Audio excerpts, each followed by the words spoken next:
우리가 보세요. 요 목라근자의 아들이 누구라고요? 목만치죠. 이 사람이 어디 있었다고요? 임나에 있었다. 스시마. 그러니까 이 사람의 후손들이 뭐예요? 파다씨, 거세씨, 소아씨, 평균씨, 기씨, 갈성씨. 이런 사람들 쭉. 다 목식이에요. 그러니까 일본과 굉장히 긴밀한 세력이었다라는 걸 한눈에 알 수가 있는 거죠.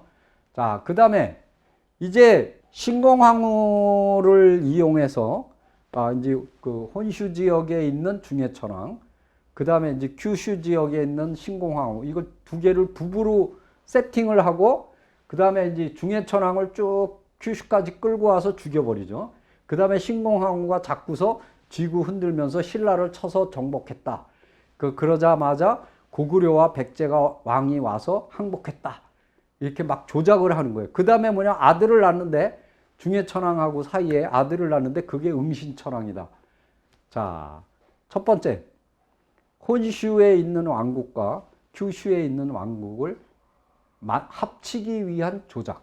두 번째, 자기네가 망하고, 신공항우가 망하고, 그 딸 때죠. 망하고 나서 쓰는 백제계를, 백제계 초대 천왕인 응신천왕을 아들로 조작해버렸어요. 그러면 이 신공항우가 낳은 게 아들이냐? 아니에요. 딸이에요. 대여라는 딸이에요. 자, 이거 한번 응신천왕 때까지도 계속 조작합니다. 자, 여기 보세요. 272년에. 그런데 진사왕이 나와요. 385년, 392년. 진사왕이 죽고 아하왕이 섰다. 392년이. 그러면 몇 년 후죠? 지금 현재보다 120년 후에. 조작을 하는 겁니다. 그 다음에 16년에도 조작을 해요. 아화왕이 죽고 전지왕이 섰다. 몇 년 후죠? 120년 후. 294년. 직지왕이 죽고 구이신왕이 섰다. 그럼 몇 년 후에요? 125년 후에. 정확하게 조작해서 내려가고 있어요. 자, 조작표입니다. 자, 이걸 보세요. 여기서부터 조작하기 시작했는데, 신공 55년에, 255년이죠. 이때는 신공이 살았다, 죽었다. 죽었어요. 247년에 죽었거든요. 여기다 이제 백제 왕들을 막 낑겨 넣는 거예요, 막. 근데 낑겨 넣다 보니까 여기 마이너스 41년, 마이너스 41년, 마이너스 30년. 이건 삼국사기 기록이에요. 이건 정확하겠죠. 저거는 이제 일본 서기 기록이고. 근데 더 웃기는 거는 보세요. 기수왕 6대가 죽었어요. 6대 왕이 백제. 근데 6대가 죽었는데 15대가 올라가요. 침류왕이. 이게 말이 됩니까? 6대 왕이 죽었는데 15대 왕이 죽어요. 근데 이게 얼마냐? 마이너스 30년. 플러스 120년. 그럼 토탈 얼마예요? 150년이에요. 뻥튀기를 하는 거예요. 여기서부터. 그 다음에 정확하게 얼마씩 조작을 해요? 120년씩 조작하는 거예요. 그럼 이 조작이 언제까지 끝나냐? 응신천왕 때 끝나요. 그럼 그 다음에 나오는 천왕들은 어떻게 하냐? 120년씩 뒤로 밀려야 되겠죠? 안 밀려요. 왜? 여기 보세요. 웅략천왕 때, 여기. 웅략천왕. 문영왕이 태어났어요. 이건 지석에 있죠? 지석대로 하면은 462년이에요. 그럼 몇 년이 틀려요? 2년이에요. 이 정도는 틀린 것도 아니에요. 1, 2년은 보통 틀립니다. 그리고 바다 건너일 때, 여기 보세요. 여기 동성왕이 섰어요. 여기 479년. 플러스 1년이에요. 마이너스 1년. 0. 마이너스 1. 다 정확하다는 얘기예요. 그러면 이 후로 나타나는 것들은 정확하게 되어 있는데, 자, 보세요. 신공과 응신 부분만 조작을 했다. 한눈에 딱 아시겠죠? 심지어는 몇 년을 조작했다고요? 150년. 그리고 그 후에는 120년씩. 너무너무 정확하게 조작을 했다. 그리고 정말 바보 같은 조작을 한 게 가장 바보 같아요. 여기 보세요. 백제 6대 왕이 죽었는데 15대 왕이 섰어요. 얼마나, 이거 초등학교도 이런 짓을 안 해요. 근데 이거를 갖다가 맹신하고 있는 게 뭐냐? 한국의 사학자들이다. 너무 좀 웃기지 않아요? 이건? 저는 공학을 한 사람으로서 도저히 이해가 안 가요. 이게 가능할까? 근데 가능해요. 지금 먹혀 들어가고 있어요. 그리고 그들이 판을 깔아놓은 데서 춤을 추고 있고 거기에 설국 열차가 탈선된지도 모르고 달리고 있어요. 그거를 우리 국민들은 속고 있는 겁니다. 그러기에 제가 이 강의를 하는 이유입니다. 자, 그 다음 응신철왕 때 고구려와 백제와 신라와 임나의 사신이 들어왔다. 그래갖고 뭐 이렇게 조공한 것처럼 이렇게 돼 있어요. 그리고 응신천왕 28년, 297년에 고구려 사신이 왔는데 그 표문에, 그러니까 국서죠, 국서. 국서에 고구려의 왕은 일본국에 교한다. 교한되면 가르친다 이거 말이에요. 그러니까 열받겠죠? 네, 그래서 태자가 이 글을 읽으니까 사신을 책하여 이걸 찢어버렸다고 한다.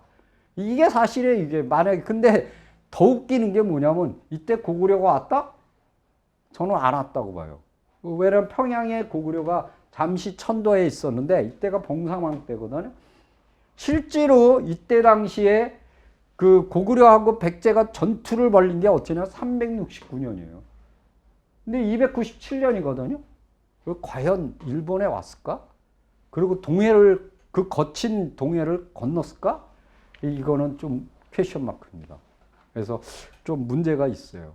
그 다음 300년에 오래되어 못 쓰게 된 관선, 아까 카라누라 그랬죠? 이거를 뜯어서 그 목재로 소금을 굽게 하였다. 그래서 각 지방에 나눠주고 그 보상으로 배를 만들어서 바치게 하였다. 그래서 500척의 배를 묵호라는 수문에 부었는데 신라의 사신이 와서 여기에 묵었어요. 그랬는데 거기서 불이 난 거예요, 배에. 그 배가 타버렸어요. 그래갖고 이제 그 사신을 책한 거예요. 혹시 네가 불 지른 거 아니냐. 그래갖고 이제 그 배를 만드는 장인을 그 사신이 바쳤어요. 그게 이제 이나베, 이게 배 만드는 그 집단의 시조가 됐다. 그리고 이제 이건 거의 신라 배겠죠. 근데 그가 타다 나온 목재로 검은 거를 만들어서 바쳤다고 한다. 지금 이 이나베가 있는 데가 어디냐? 지금은 아마가사키시 효고현이죠. 그래서 그 고베에 있는 쪽에. 그래서 거기 이나가와 천이라는 하천이 있어요. 여기. 근데 이것이 사실일까? 아까 전투를 벌였잖아요. 사실이에요. 왜? 삼국사기에 나오니까. 삼국사기 기름왕 3년, 300년이죠. 신라가 외와 통호하였다. 그러니까 사신을 보냈다. 이거 맞죠? 정확하게 맞습니다. 자, 그 다음에 요게 궁이고, 그 배가 묶여 있던 데가 어디냐? 여기죠, 무고. 여기 하천이 어디냐? 요 하천이에요. 요게 이제, 저명천이라고, 여기를 얘기합니다. 네. 이들이 있었던 데가, 배를 모아놓은 데가 여기다. 이렇게 이제 설명이 되겠습니다. 자, 그 다음에 또 하나 중요한 사실이 있습니다. 응신천왕 37년에 아치노, 아까 아지사주라고 있죠? 이 사람을 오나라에 오에 파견하여 봉공녀를 구하게 하였다. 그래서 여기 보면은 아미노스가 고구려에 가서 오나라로 가고자 하였는데 뭐 이렇게 쭉 나옵니다. 그래서 이제 오나라 왕이 공녀, 형원, 재원, 오직, 혈직 4명의 여자를 주었다. 이렇게 돼요. 갑자기 왜 오나라가 나오지? 이 오나라는 춘추전국 시대에 있던 나라거든요. 그리고 삼국시대에도 있었어요. 그 삼국시대는 언제냐? AD 222년에서 280년. 지금 몇 년이에요? 306년이에요. 그럼 이때는 오나라가 있어요? 없어요? 없어요. 그럼 이 사람은 누구지? 어디서 온 거지? 이걸 밝혀야 돼요. 그런데 여기는 뭐냐? 주서하고 북서의 백제전에 보면 진나라, 이거 진시황이 아닙니다. 이 진나라 때부터 진, 송, 양, 이 남조죠, 남조.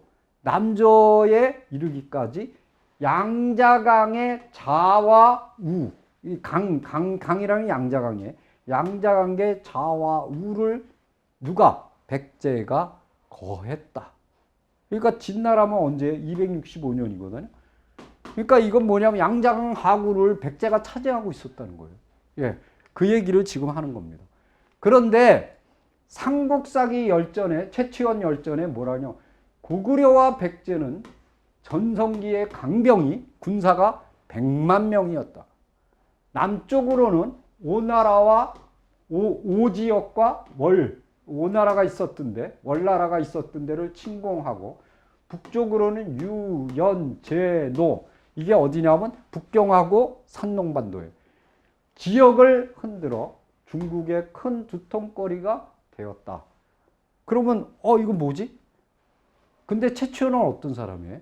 중국에 10살 때 유학을 가서 지금으로 하면 미국 유학이죠. 가서 거기서 과거에 급제해서 관리를 했던 사람이에요. 그러면 이 사람이 얘기하는 건 가짜 뉴스입니까? 아닙니까? 여기서 안 가보고 얘기한 놈들은 가짜 뉴스고 이분은 거기 가서 관리를 했던 사람이에요. 정확한 정보입니다. 이거는 가짜 정보가 아니에요. 그렇다면은 오진천왕, 응신천왕이 통교한 이 오나라는 어디 있었느냐? 양자강 하구에 있었어요. 절강성, 강소성. 그래서 이걸 뭐냐? 5월 백제라고 합니다. 그래서 문종창 씨는 뭐라고 얘기하냐면 백제가 5월 지역을 차지한 거는 언제냐? 비류왕 때다 이거예요. 그럼 304년에서 343년이에요. 그럼 아까 보세요. 여기 보세요. 지금 응신천왕 30조 306년이에요. 그러면 정확하죠? 306년이니까 여기 비류왕 때 되게 정확합니다. 그런데 다시 한번 그 기록을 보겠습니다. 중국 기록을.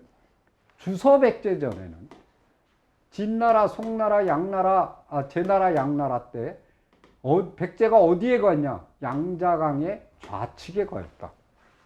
북사에는 양자강의 좌와 우에 거했다. 여기 구당서에는 뭐라냐? 서쪽으로 바다를 건너 월주에 거했고 남쪽으로는 외국에 다다랐다. 그러니까 외국을 다스렸다는 얘기예요. 그리고 북쪽으로는 바다를 걷는 겁니다. 고구려에 다다랐다. 고구려하고 대체때 어디서? 요소에서. 신당서에 뭐라고 그러냐? 서쪽의 경계는 월주이며 남쪽은 외다. 정확하죠? 요거는 아까 최치원에서 얘기한 거고 남쪽으로 오나라, 월나라를 차지했다. 되게 정확해요. 중국 정사에서는 강이라고 줄여올 때는 양자강을 뜻합니다. 그런데 지금의 월주, 여기 보면은 강의 좌우라고 했고, 좌우도 있지만 좌가 더 많습니다. 거기를 월주라고 했어요. 월주가 나오죠? 계속. 여기도 나오고. 그럼 이 월주는 지금이 어디냐? 초흥이 있죠. 초흥 쪽에. 근데 그 위쪽은 남경 그 수도가 있던 데예요. 그래서 남경이라든가 소주라든가 항주가 있기 때문에 굉장히 중요한 지역들이 있거든요. 이 지역을 과연 됐을까? 보세요. 이게 백제가 차지했던 해외 식민지입니다. 쭉. 근데 여기가 남조의 수도예요. 그럼 여길 차지했느냐? 그거는 좀 무리예요. 그래서 윤명철 교수는 무슨 얘기를 하냐? 주상군도다. 황해에서 가장 큰 항주만 한가운데 주상군도가 딱 버티는데 여기는 해양 토착 세력이 활동할 수 있는 곳이다. 우리나라 어디하고 똑같냐면 신안군이에요. 신안군. 섬이 되게 많거든요. 똑같아요. 거기가 주상군도예요. 자, 그래서 여지 기승에는 뭐라고 되어 있냐? 매잠산은 창국현에 있는데 사면이 바다로 둘러싸여 있고 이 매잠산이 뭐냐? 주상군도거든요. 고려, 일본, 신라, 발해 여러 나라의 선박들이 여기서 모여서 출발하기 위하여 바람을 기다렸다. 굉장히 중요한 얘기죠. 주상군도는 해양 요충지입니다. 정확하게 본 거예요. 그래서 보십시오. 독사방역이어라는 유명한 지리지에는 왕년에 일본, 고려, 신라 여러 나라는 모두 여기서 길을 잡아 풍신을 기다렸다. 바람을. 그러니까 이게 어디냐? 바로 주상군도라는 얘기예요. 자, 보세요. 그럼 주상군도를 한번 보겠습니다. 요게 양자강이에요. 여기 양자강. 그리고 여기가 남경이거든요. 수도. 자, 여기가 오나라예요. 여기 오나라. 여기가 월나라예요. 근데 아까 보면은 오보다 월을 많이 했어요. 그럼 주상군도가 오나라에 속하는 게 아니라 월나라에 속해요. 이게 주상군도예요. 요거를 좀 크게 키우면은 요겁니다. 요거는 양자강이지만 이쪽에도 강물이 하나 흘러 들어가요. 굉장히 이게 전당강이에요. 이게 항주를 지나서 이렇게 들어오는데 이게 항주만이에요. 항주만을 이렇게 감싸고 있어요. 이게 주상군도예요. 그리고 여기에 보면 신라초라는 암초가 있어요. 그러니까 이 정도로 우리하고 굉장히 긴밀한 지역이다. 그리고 그 윤명철 교수는 여기서 바로 뗏목을 타고 어디로? 흑산도로 들어왔어요. 바람을 이용해서. 이 지역이 얼마나 중요한 지역인가를 설명해 줄 수가 있어. 그리고 여기는 타치받지 않고 이 북쪽에 이쪽 위쪽이죠. 여기가 남경이니까 이쪽에 타치를 받지 않고 독자적인 해양 세력을 구축할 수 있는 데는 여기 한 군데밖에 없다. 이렇게 이제 보실 수가 있다. 그래서 아까 설명드린 그 오나라가 어디냐? 바로 주산군도 쪽에 있었던 세력들과 이 백제 세력이죠. 그것도 백제 세력과 교통을 했다.